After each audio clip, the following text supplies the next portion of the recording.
आप सभी को जय मसीह की।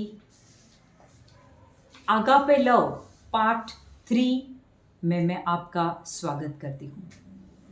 मैंने आपको बताया कि एक दो आयत के द्वारा मैं आपको बताना चाहती हूँ कि आगापे लव एक निर्णय लिया प्रभु यीशु ने, उसके बाद क्या हुआ बलिदान के पहले पहले। तो प्रभु यीशु पर्वत पर माउंटेन पे जाते हैं और क्या अपने पिता से क्या बात करते हैं, सैक्रिफाइस देने से पहले की बात है। मत्ती 26:39। वे कुछ आगे बढ़कर मुंह के बल गिरे और उन्होंने यह कहते हुए प्रार्थना की, मेरे पिता, यदि हो सके तो यह प्याला मुझसे टल जाए, फिर भी मेरी नहीं बल्कि तेरी इच्छा पूरी हो। एक बार बोला, यही प्रार्थना दूसरी बार भी प्रभु यीशु करते हैं। फिर वे दूसरी बार गए और उन्होंने यह कहते हुए प्रार्थना की, मेरे पिता, यदि यह प्याला मेरे बिना पिए नहीं टल सकता तो तेरी इच्छा पूरी हो। यहां प्रभु यीशु कुछ 2 बार ऐसा बोलते हैं, यह प्याला मुझसे दूर हो जाए। पिताजी, यह प्याला मुझसे दूर कर दो। यह प्याला क्या है? आप शायद ये भी सोचते होंगे कि दूसरे दिन जो प्रभु यीशु को क्रूस उठाना था, कोड़ों की मार खानी थी, उनके शरीर पे घाव आने वाले थे, उनके सर पे एक कांटे वाला ताज उन लोग रखने वाले थे। तो आपको क्या लगता है कि शायद ये सारे शारीरिक पीड़ा की वजह से प्रभु बोलते हैं कि ये प्याला मुझसे दूर कर दो? नहीं, प्रभु यीशु ये शारीरिक पीड़ा के बारे में कभी नहीं सोचते थे। वो तो 100 गुना और सहने के लिए तैयार थे और सक्षम भी थे कि मैं झेल लूंगा। किसके लिए? मेरी पत्नी कौन? सारी मानव जात।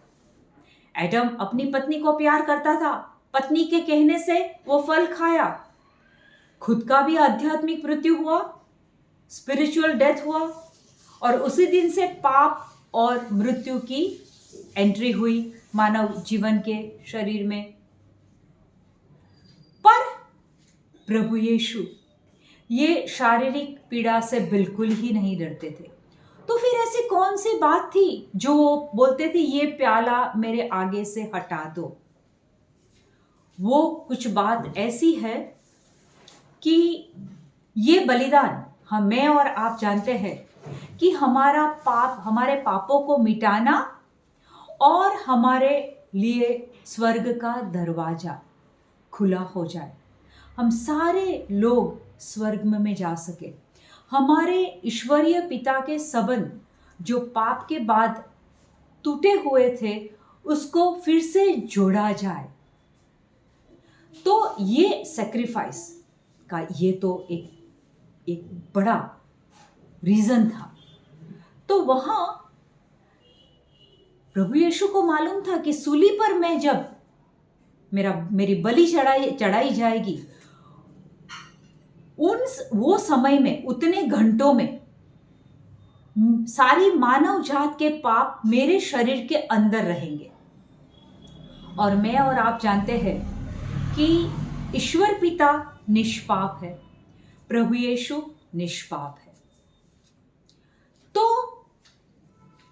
सूली के ऊपर जब प्रभु यीशु के शरीर में हमारे पाप जितना टाइम तक हमारे पाप उनके शरीर में रहने वाले थे, उतना वक्त प्रभु यीशु और ईश्वर पिता स्पिरिट से स्पिरिट एक था, पर पाप की, हमारे पापों की वजह से, हमारे पापों के प्रभु यीशु के शरीर के अंदर रहने की वजह से वो इतना टाइम अपने पिता से अलग हो जाने वाले थे। तो ये दुख प्रभु यीशु के लिए असह्य था। It was unbearable for him. तो प्रभु यीशु पिता से 3 बार एक ही प्रार्थना करते हैं, हो सके तो ये प्याला मेरे से दूर करो। पर लुक एट दिस जीसस, प्रभु यीशु कैसे हैं? उन्होंने आगापे लव का एक निर्णय ले लिया है। तो वहां वो निर्णय लेने के बाद उनको सारी बातें मालूम है, मुझे शारीरिक दुख भी झेलने हैं और स्पिरिट, मेरे पिता से मेरा स्पिरिट अलग होने वाला है। वो दुख उनके लिए बहुत भारी था। पर वो लास्ट में कहते हैं, अगर मेरा ये प्याला बिना पिए मेरी पत्नी, सारी मानव जात को अगर मुक्ति नहीं मिलने वाली है, तो मैं ये करूँगा। ये है अपने मुक्तिदाता प्रभु यीशु क्रिस्त। ये है आगापे लव। पति और पत्नी भी प्यार करते हैं, माँ बाप और बच्चे भी एक दूसरे से प्यार करते हैं। पर ये प्यार कैसा है मालूम? जैसे जैसे परिस्थितियां चेंज होती है, जैसे जैसे ऋतुएं चेंज होती है, जैसे जैसे अपने कंडीशंस, फिजिकल, फाइनेंशियल, मेंटल, जैसे जैसे परिस्थिति चेंज होती है, मूड, भावनाएं, फीलिंग्स भी चेंज होते हैं। मेरे हिसाब से तो आगापे लव एक निर्णय तो है ही है, पर वहां पे केंद्र में, सेंटर में हम खुद नहीं होते हैं, सामने वाला इंसान होता है। शायद single person, may be a group of people, पर केंद्र, सेंटर में हम नहीं होते हैं, सामने वाले लोग होते हैं। इसे मेरे हिसाब से कहा जाता है आगापे लव। चाहे मुझे कितना भी झेलना पड़े, चाहे मुझे कुछ भी बलिदान देना है, पर मैं इससे हटूंगी नहीं। अभी ये समझने के लिए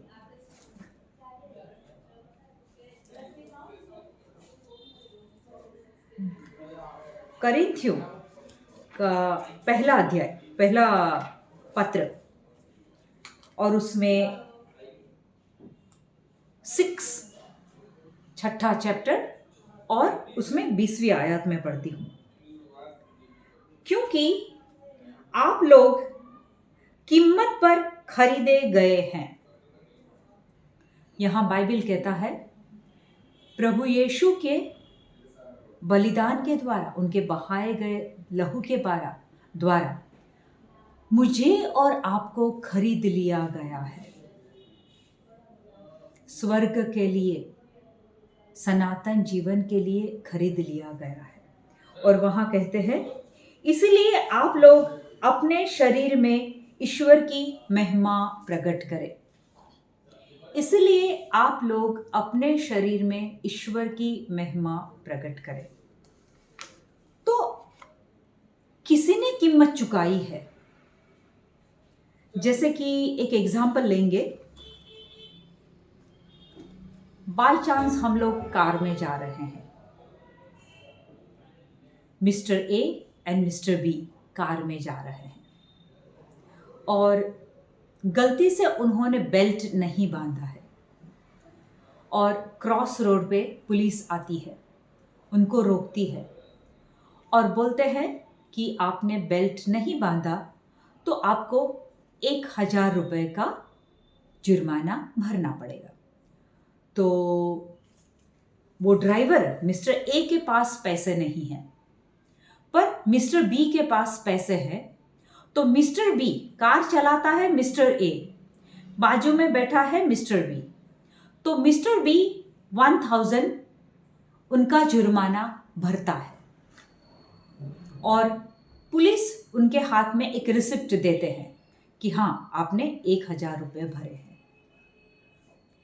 थोड़े ही आगे जाते हैं, मिस्टर ए एंड बी बहुत बातों में लग जाते हैं। फिर से गलती से बेल्ट बांधना रह गया और आगे के क्रॉस रोड पे दूसरी पुलिस उनको फिर से रोकती है और मिस्टर ए को बोलती है, क्योंकि मिस्टर ए ड्राइव कर रहा है, तो मिस्टर ए को बोलती है कि आपको 1,000 रुपये का जुर्माना भरना पड़ेगा। पर मैं और आप जानते हैं कि एक ही दिन एक ही रोड पे अगर एक ही कारण की वजह से दूसरी बार जुर्माना भरना है, तो अगर हमारे पास वो स्लिप है, अगर हम वो स्लिप को बताते हैं, रिसिप्ट को बताते हैं, तो दूसरी बार जुर्माना भरना नहीं होता है। ये तो हम समझते हैं। तो जब दूसरी बार वो पुलिस ने बोला कि आपको 1,000 रुपये का फाइन भरना है, तो मिस्टर बी, जब वो जो कार नहीं चलाते थे, जिसने पैसे भरे थे, उसकी जेब में से वो रिसिप्ट निकालते हैं और पुलिस को देते हैं और पुलिस को बताते हैं कि पिछले ही क्रॉस रोड पे हमने ये जुर्माना भर दिया है। अभी आप सोचो, रिसिप्ट हाथ में है तो क्या उनको पुलिस दूसरी बार पैसे उनसे लेगी? नहीं लेगी, क्योंकि पैसे भरे हुए हैं, उसकी रिसिप्ट उनके पास है। अभी यहां प्रभु यीशु ने मेरे और आपके पापों की कीमत अदा कर दी है और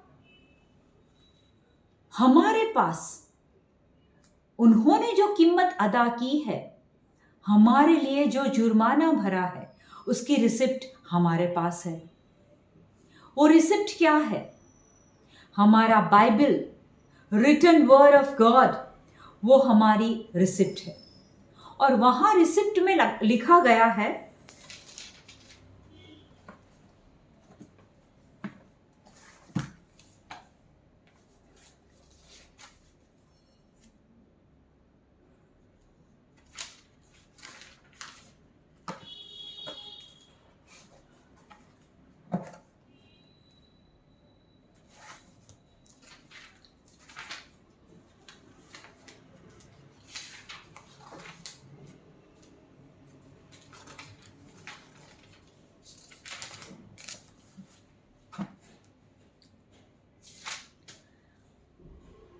प्रभु यीशु ने हमारा जुर्माना भर दिया है और उन्होंने ये बाइबल में, रिटन वर्ड ऑफ गॉड में ये प्रूफ दिया है कि मेरा बच्चा, तेरे से अब कोई दूसरी बार जुर्माना नहीं लेगा, तू मेरा बच्चा है, तेरे लिए मैंने कीमत अदा कर दी है। तो यहाँ पे लिखा गया है, कुरिन्थियों के नाम पहला पत्र 6 अध्याय और 20वीं आयत, क्योंकि आप लोग कीमत पर खरीदे गए हैं, इसलिए आप लोग अपने शरीर में ईश्वर की महिमा करें। एक प्रूफ। दूसरा 7वां अध्याय और वहां पे 23वीं आयत, आप लोग कीमत पर खरीदे गए हैं, अब मनुष्यों के दास न बने। हमें प्रभु यहां कुछ बहुत बड़ी बात बताते हैं कि बच्चा, मैंने तेरी कीमत अदा कर दी है, तेरा जुर्माना मैंने भर दिया है। अभी जब ये रिसिप्ट तेरे पास है, जब आज ये वचन के द्वारा तुझे समझ में आ रहा है कि तेरा जो भी जुर्माना था वो भरा गया है और कीमत दे के मैंने तुझे खरीद लिया है, तो आगे क्या करना है? यहां कहते हैं कि तू अब मनुष्य के दास ना बने, लोगों के गुलाम ना बने। तो ये लोगों का गुलाम ना बनना वो किस तरह से होगा? क्योंकि प्रभु कहते हैं तू सिर्फ मेरे राज्य के बारे में, मेरे राज्य के लिए काम कर। ये संसार का देव शैतान के राज्य के लिए तू काम ना कर। अगर तू पैसे भी कमाता है, तू काम भी करता है, तू बिजनेस भी करता है, तू घर में काम करता है, कुछ भी करता है, ईश्वर के राज्य के लिए काम कर।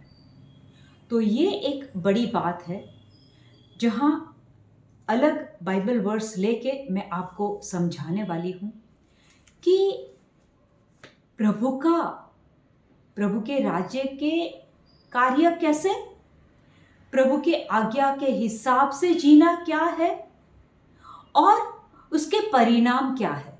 क्योंकि संत पौलुस कहते हैं ना कि जब हमारी मृत्यु हो जाएगी तो मृत्यु के बाद हमें एक मुगट, क्राउन मिलने वाला है।